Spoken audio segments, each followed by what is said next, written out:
Comment développer la confiance en soi chez nos enfants? Je vous donne dans cette vidéo des tuyaux, des façons de faire pour aider vos enfants à prendre confiance en eux.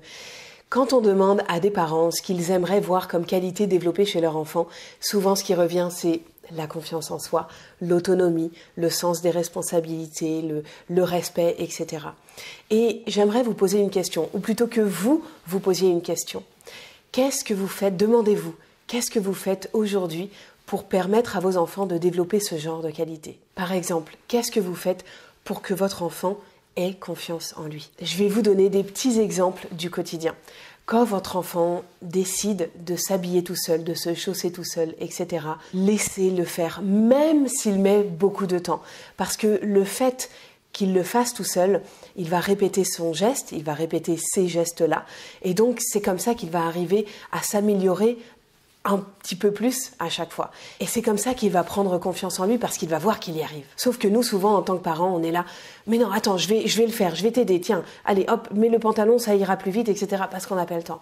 Prenez un petit peu d'avance le matin pour permettre à vos enfants de s'habiller seuls. Si il le demande, évidemment. Autre exemple, quand il entreprend quelque chose de difficile, essayons de le soutenir plutôt que de le freiner dans ses efforts et dans cette volonté qu'il a. Par exemple, je ne sais pas, si votre enfant décide de prendre 4-5 assiettes en même temps pour aller mettre la table, eh bien laissons-le faire. S'il le fait, c'est qu'il en a envie et c'est certainement qu'il s'en sent capable.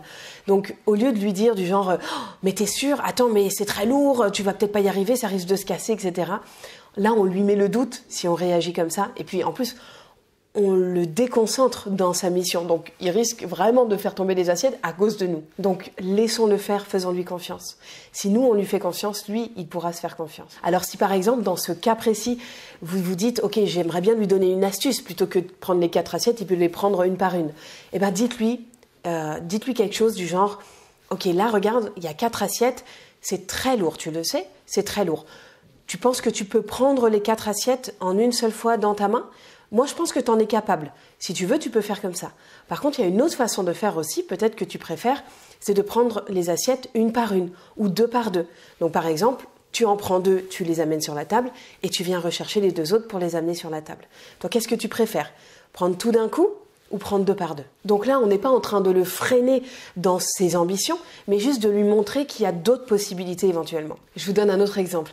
Si votre enfant grimpe super haut à un arbre, vous vous dites, oh, mon Dieu, mais arrête, redescends vite, c'est dangereux, etc. Sauf que là, il est en train de découvrir les capacités de son corps, ce qu'il est capable de faire vraiment. Donc, faisons-lui confiance. Et même s'il tombe, eh ben c'est pas grave. Il aura essayé et il aura appris quelque chose. Peut-être qu'il aura appris que il fallait pas monter si haut, ou peut-être qu'il a mal placé son pied.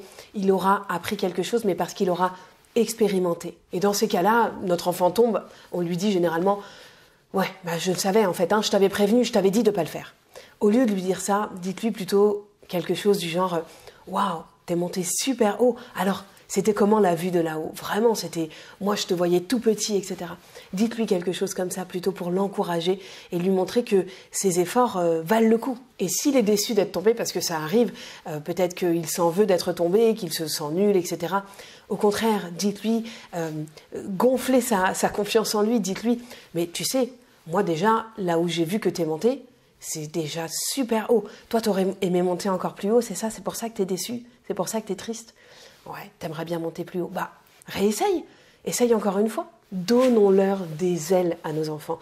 Montrons-leur qu'on a confiance en eux parce que s'ils voient que nous, on a confiance en eux, alors ils pourront aussi avoir confiance en eux-mêmes. Dites-moi dans les commentaires sous cette vidéo si vous aimeriez que je traite un peu plus de la confiance en soi chez nos enfants, de comment les aider à prendre confiance en eux.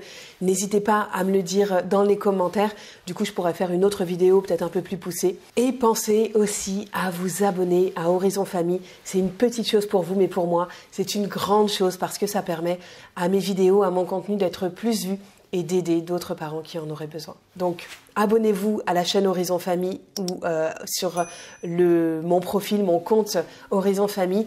Likez cette vidéo et je vous donne rendez-vous demain pour une nouvelle vidéo de notre calendrier de l'Avent spécial Montessori. À demain!